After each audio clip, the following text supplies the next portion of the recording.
This is the Erasing Shame podcast, July 2022 edition, where we have honest talk for healthy living. My name is DJ Chuang, the co-host of this podcast that's been running since 2018. We've taken some months to take a break in 2022, but I'm thrilled to re-engage with you, our audience, as well as my distant friend in San Gabriel Valley, Emily Wu Truong. Thank you for making time to connect and share with us your journey through mental health and being well. I'm so happy to be here. Yeah. Well, Emily, we're going to take a few minutes just to get your background about how you've had what's called lived experience through your own mental health challenges. And as you've come to a place of health, you became a very active mental health advocate over the course of the past 9 years or so. So take a few minutes to share about how you went through all that, and then we'll link in the show notes to several of the interviews and times where you've really taken the time to unpack. But I wanted to at least get a few minutes of how you got to become an advocate. Sure. Well, so my background is Taiwanese-American. I was born in El Dorado, Arkansas, and was living there for maybe about 7 years until 1988. We were one of 3 Asian families in our town of El Dorado, and everyone else was Black and white. And the nice thing about living there was that my classmates were all colorblind. And so they never treated me any different, which was really nice. And then it wasn't until after 88, our family moved to the San Gabriel Valley. And, the San Gabriel Valley is known for having so many Asians. And as a kid, I was like, oh my gosh, like I have to compete with all of them. And getting acculturated, it was a culture shock for me. And realizing that all these Asian parents are comparing all their kids to other people's kids. And it didn't help that the smartest kid in my grade, had the same exact last name as me. And graduated a year early and went to Harvard. So, I'm like, all right, I definitely can't compete with that. Like, I'm the youngest in my family. My brother was the straight A kid. My sister was a straight A kid until high school. I never got straight A's until I took some easier classes in my senior year of high school. But, it just wasn't something that I felt like my parents could be proud of. Like, I just never felt like they were proud of me because I didn't get those straight A's. And I started feeling it since 3rd grade, and bringing home a report card with not all pluses, and and I just never felt good enough. And I didn't know how to, I wanted an emotional connection with my family members, but I didn't have the skills to communicate how I felt. I used to do a lot of letter writing, and journaling to express how I felt and things that would go on in my life. But when I started writing letters to other people, my mom didn't like that. She was like, who are you writing to? I'm like, oh, my friend. Like, what are you writing about? Like, oh. And then I remember an incident where it was she was trying to grab my letter and I didn't want her to see it. And so it was actually it got kind of physical. And this is me in elementary school, and the paper ended up ripping. And I think that was one of my earlier moments in my life when my mom would say, don't share your problems with other people or else you bring shame to yourself and the family.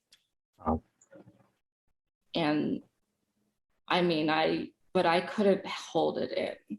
Mm-hmm. I still wrote those letters. I would still send them because that was the only way to make my voice feel heard and feel like I have friends outside of my family. So anyways, that's amazing that you have such vivid memories at such a young age. And that's the thing about shame. It affects us at a very young age, and then it leaves such a long shadow that affects us until we have opportunity to work through it. So how did that affect you? You realized you were a normal kid, not one of the high achieving people, and then the pressure that comes from parents comparing, kids comparing. How did that affect you, and how were you able to find peace with just being who you are? Well, it definitely was a journey. I mean, I think that I definitely grew up with low self-esteem, feeling not good enough because of the not high grades and not like I didn't even try to apply for UCLA because I thought I'm not going to get in anyways. Like, why should I even bother? Why should I bother apply for Berkeley? I'm not going to get in. And so, I mean, I did go to UC Irvine. So I studied psychology and social behavior. I did consider being an art major, an English major, a philosophy major. You know, but I ended up doing psychology and social behavior with a minor in education. And one thing I did like about minoring in education was that they teach you about multiple intelligences. There's different kinds of intelligences. Like, it took my mom a while to finally tell me this, but she said, Emily, you may not have the highest grades, but you have EQ. You have high EQ. You are able to socialize well with people. You have that gift. And for me, I guess I didn't really know what that meant. And but I'm like, okay, I'll take it. Like, and but I still felt that the academic grades were so much more important in the Asian culture than what I have EQ. And I, you know, I just had like, there's so many variables in my life that have affected my low self-esteem, like even navigating the friendship world, you know, like being bullied in junior high, getting kicked out of a girl group who said, oh, you talk about boys too much and you are too huggy, you're too affectionate. Like, Asian culture is not very affectionate, like, and like, you know, if you go to Japan, like, hugging is not normal. But for some reason, it just became so innate in me to be a hugger growing up. And when people didn't like my hugs, like, actually my sister's not even a hugger, so she has to like state when, like, I'm not comfortable with this, like, so I guess that's where I, you know, consent kind of plays in sometimes too. And but sometimes it's part of culture. Like, if you go to South America, like, or France, you know, if you meet your friends, it's normal for you to hug someone, you know, like, you know, do the cheek kissing thing. And so I've even studied abroad in Chile, in South America, after college. I used my high school Spanish after college, and it was these different experiences in my life where there was a theme that would play in front of me multiple times. The only way out is through. Like, you have to face your fears, you have to face your challenges in order for you to have the most emotional growth, or just growth in general as an individual. And so I was like daring myself to do certain things after in my post-college years, things I never imagined I would do before. I've auditioned for American Idol when I was like horrible at auditioning or interviews in general. But I mean, like, I can say at least I've done it. And I did a beauty pageant, you know, and like, because I was forcing myself to, you know, present myself. I mean, no, I just wanted the experience of like putting myself out there, like, because I remember in high school, I was just so, I was so shy. Like, I didn't like being on stage. I'm not that kind of person. And but you know, like, even though I seem like a very, you know, I talk to my high school friends sometimes and they tell me like, Emily, you were such a bubbly person. Like, ever since I've known you, like, you always seem so perky and like happy and, you know, likable. But I couldn't tell that you were a person who suffered depression and anxiety. You know, I didn't know there were things going on with you. But I mean, like, ever since junior high, I was always the existential, like, I always like I was like thinking about philosophy, like, you know, what is the meaning of life? Like, why am I even here? And I felt like an alien because I'm like, none of my peers can talk about this stuff. All they want to talk about is gossip and what's going on with like celebrities. And I'm like, I can't relate with this. And it made me, because I was so deep in thought, like it was really hard to find friends, like friends I could really connect with that could talk about these things with me. But so it was a struggle. And but I mean, I'm really glad that I have this one friend, Enoch. Like, he's been my friend since junior high. He was like a really great listener, and I don't think I would have been able to survive, you know, life without him. And we're still friends to this day.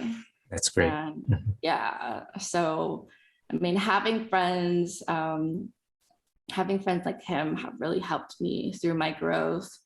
And I think that the way I was able to eventually come to mental health advocacy was through experiencing different jobs where I felt like I was, you know, I thought I was doing a really good job. Like, I worked for a group in the Taiwanese-American community. Okay. And my job was to invite politicians and elected officials to our ceremony to provide like a certificate, like, oh, Taiwanese-American Heritage Month, you know. And so you know, there were some parts, I wore many different hats. I was contacting the elected officials' offices, and then I would, I wasn't the MC kind of person who was that outspoken to like talk in Taiwanese, Mandarin, or English, like to start a show. So I was in charge of speaking with the MCs, because the MCs were in charge of, like, you know, knowing which elected officials were coming to the stage, right? So I also had to work with them, and also even be the English person when we had special groups doing performances for this event, who were English speaking, but then the Taiwanese organization was like, you know, their English is not so good. So I was kind of the middle person to liaison. So so And anyways, so in that experience, I know I did a really good job. Like I had done that job like 2 years in a row. And I didn't need that much supervision because I already know what the job entailed and what it required. And so I didn't really have a direct supervisor. I did, but like they didn't have to like check on me every day. And anyways, I just felt like they didn't appreciate my work. Like, I even tried asking, like, if I needed a recommendation letter, would you provide it to me? And they said nothing.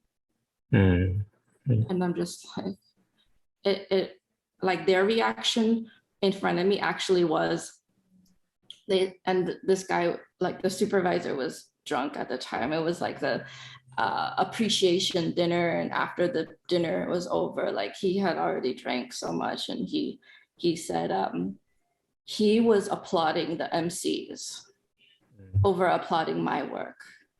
He was like, oh, you two are like Jay Chow together, like, because Jay Chow is like super famous in Taiwan, and it's like, so he's applauding them, but he says nothing. He doesn't even validate my work. Like I had to give that information to the MCs for them to do well on stage. Like I was part of that too. So I actually had a breakdown. Like I was literally crying in front of them. And they still said nothing. But I was very angry with them afterwards. I was very angry with the supervisor. And I was, after that experience, I'm like, I'm not working for this group anymore. Because they did not validate me when I know I did a very good job. It may not have been like it was a part-time job, temporary, seasonal, but it made me realize that how much I relied on external validation growing up. And I never knew how to build up my inner self-validation. I came to a point in my life where I'm sick and tired of being sick and tired. I need to change something inside me in order to help me grow myself from within. Because to only rely on external validation is only going to kill me inside. And so that's when I decided I needed to remove myself from that environment and to find a different place where I could grow, I could help me help myself.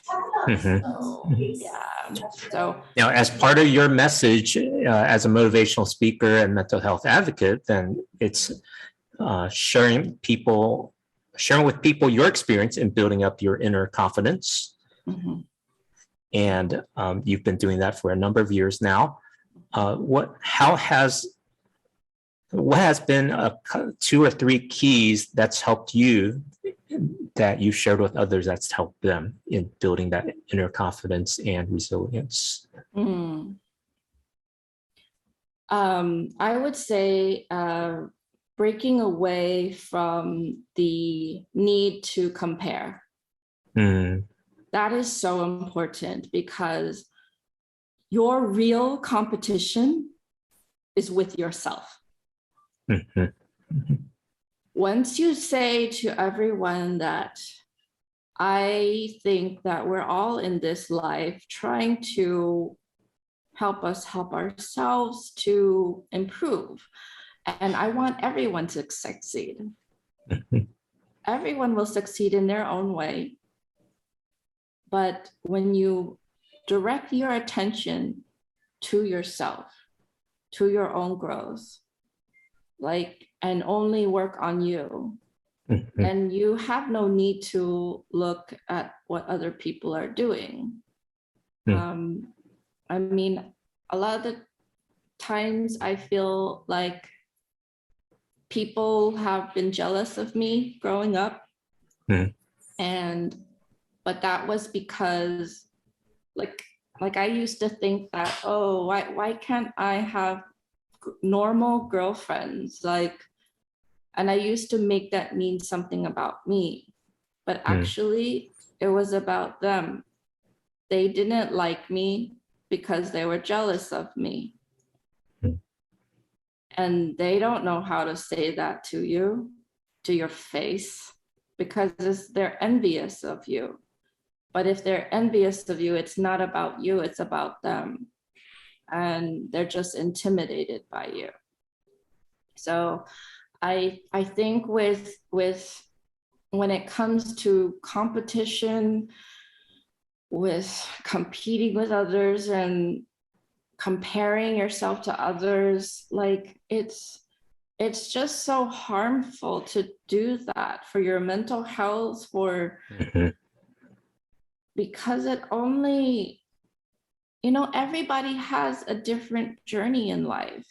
You have your own value system, you have your own definition of success.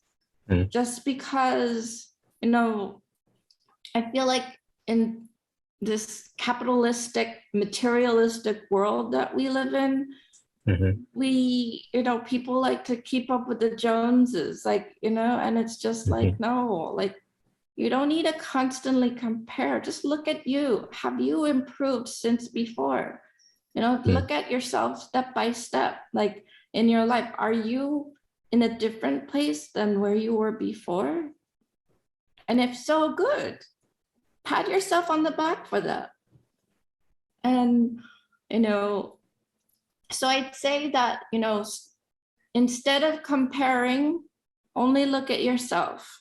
Only look at your own journey and see that, your life success can be different from others. It doesn't have to, just because you're not on the same road as the one that your parents want to lay out before you, does not mean that you're not a success, Like, yeah, my brother's a doctor. My sister is a mom.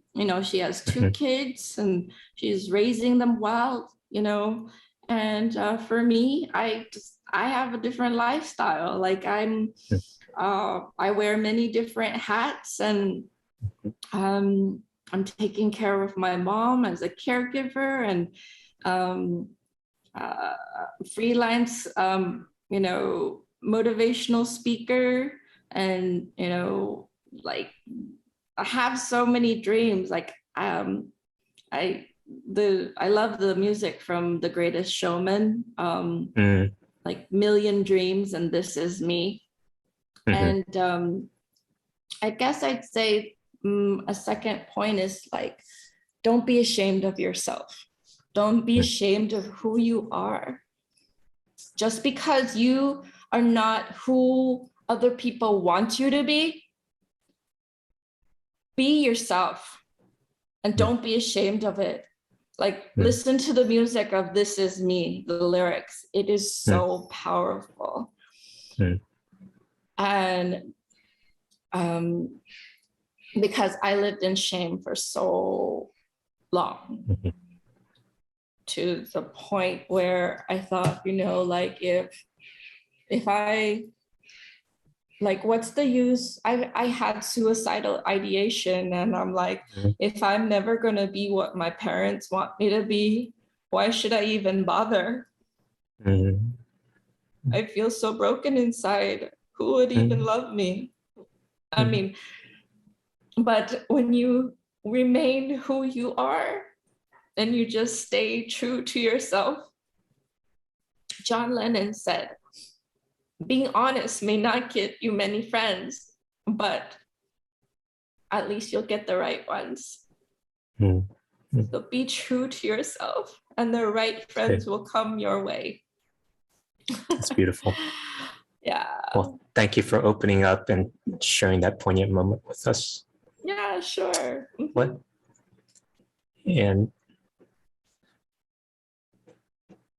What you say is so true, but it can take a long time to get there. And it probably took people alongside of you to help you get to that point and that insight that helped to free you up. You mentioned Enoch was a good friend that helped. Yes. I love him. Are there some other things that were helpful to you in becoming? Yes, my Can husband. you share some? Okay. Yeah, my husband, like Yes. growing up with him, like he's also been a good listener as well. And when I first met him, I told him about like, oh, I only work in a full-time, I don't have a full-time job, I only have a part-time. And he was like, your job doesn't define you. Good. And like that was one of the most important lessons that I learned from him. Yes. Because I made jobs define me. And because I thought post-college, like my mom was always on my back, like, what are you doing with your life? Like, or are you going back to school for your graduate school degree? Are you getting your master's? Like, look at your cousin. She's going to like get her MBA. Like, oh, like she's working for this like Google, and it's just like, okay, well, mom continues to compare, and that didn't help. But like my husband, while we were dating, he kept on, he was there with me even when I like got fired from a job, and helping me to like cope through that time. And it was tough because like the firing was also due to some like misunderstandings between me and my supervisor, and like I didn't really get my chance to have my say, but it is what it is. And my husband also like was there for me after I became an advocate, and I was like, I was determined to like start spreading awareness. And I got interviewed by a Chinese newspaper, and they interviewed me in English, but they wrote published the article the next day in Chinese. And like my Chinese reading skills are terrible, but like if you translate the title from Chinese to English, it was "Victim of Perfectionist Parents Speaks Out." So I laugh about it now, like I can chuckle, but like back then it was like my parents reaction. They're like, my mom's like, how could you do this to me? Are you really my daughter? Do I have to disown you? And so I couldn't even join Thanksgiving meal with the family because of this drama. And so we had a belated Thanksgiving meal. It was me, my husband, and my parents. And so my parents were like, so my husband, he told my parents, she's not trying to make you look bad. She's just trying to say that she's one of many kids of immigrant families who have struggled in silence all these years. And she's trying to say that, she's trying to tell others that you're not alone, that they're not alone. Yes. And so for my husband to communicate that to my parents was really helpful, because all I could do during that dinner was like cry my eyes out, like thinking like, oh, like I'm Mulan and my parents will never understand me, and but that meal was actually very helpful, because for the first time, my mom showed humility, and she said, I'm sorry, we're not perfect parents. And I needed to hear that in order for our relationship to heal, from long time misunderstandings. So yeah. My husband has definitely been a great support to me. And I mean, without his even financial support, like I wouldn't be able to work on the dreams that I want to work on. Like, and you know, in 2010, it was I was on the road towards, like, I told people I planned on being a motivational speaker for mental health awareness, and you know, I faced a lot of naysayers before. Like, how are you going to do that? And you know, some skeptical people would say like, oh, all right, then motivate me. I'm like, it doesn't work like that. Like, you're not my audience, you know. So well, in the few minutes we have left, so you've been a very accomplished motivational speaker. You've been a mental health advocate, especially in the Los Angeles County and San Gabriel Valley, quite a number of seminars and events. You lived a very active lifestyle, and then over the past 4 or 5 years, you've kind of changed gears a little bit, and then the global pandemic hit, and we're no longer able to gather together and have live events. And you were as active on social media for a while, and I hope you took some time to self-care for yourself, and you do look more energetic than I've seen in some other places. So congratulations on that. Thank you. And you say you still have big dreams. So what are you dreaming about in the next season of your life? You know, well, you know, that break was very important for recuperation, because I did, you know, struggle with burnout and feelings of jadedness, and after, jadedness from working with bureaucracies. But you know, I spent a lot of time with fostering cats and pouring my love into them.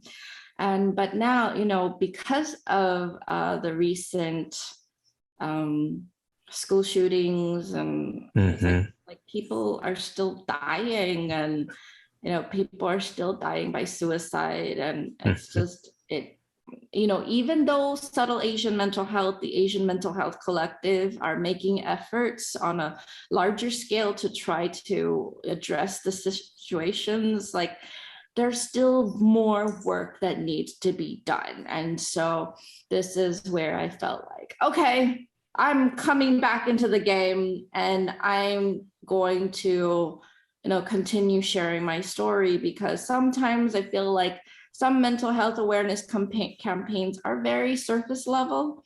And but the way that I do my presentations, I feel like I shake people up. I hit them to the core. And I feel like there's just so much education that needs to be provided to the communities. So like in the next several months, I have several speaking engagements lined up with the Taiwanese Women's Association, and my workshop, if it's going to be a workshop in October, on October 1st in Rosemead.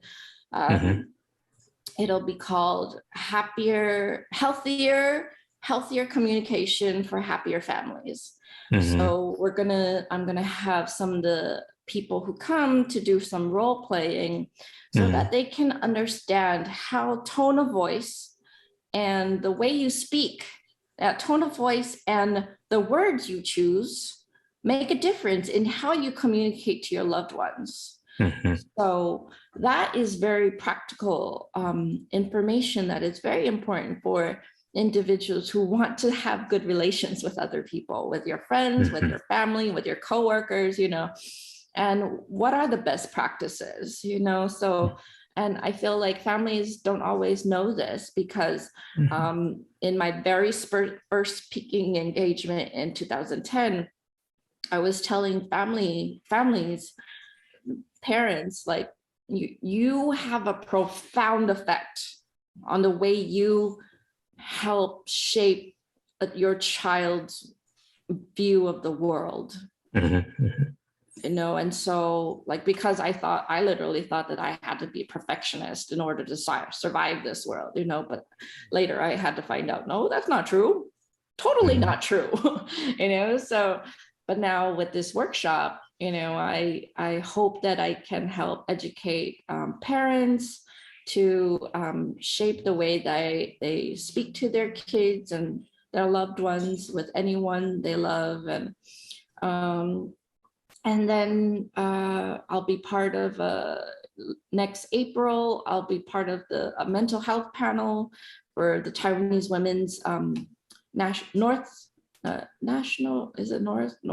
I don't know, like NATWA, NATWA. They have a conference coming up in April of next year. And I'll be on the panel with Michifu, Dr. Michifu. She's also Taiwanese-American. I used to invite her to all my conferences, speaking engagements that I organized before. And you came to my conference before too, at the California Endowment. Yeah. Yes, that's right. Yeah. So fantastic. she was there. And also this September, my San Marino Unified School District, they're inviting me to speak and share my story as a suicide attempt survivor for Suicide Prevention Awareness Month in September, to the parents, to the high school students, and to the junior high students. Yeah, so I'm really excited about the future. So yeah. Well, thank you. Thank you for getting back in the game and continuing to share your stories and learnings and how people can live a fulfilling life by being themselves. Now, how can people stay connected with you so that they can follow along and perhaps attend one of your live events? Yeah, sure. My Facebook page is probably my go-to place right now, as I'm still working on my website. So it is facebook.com/Emily W. Speaks. So okay. Yeah, so we'll add a link in the show notes so people can click right through and give you a follow and a like, and add a comment to encourage you. And thank you for sharing your story, your background, your experience, showing up here with our Erasing Shame audience, viewers and listeners. Really appreciate you, Emily. Best of luck in your new season. Thank you. I'm so excited. Thank you for having me.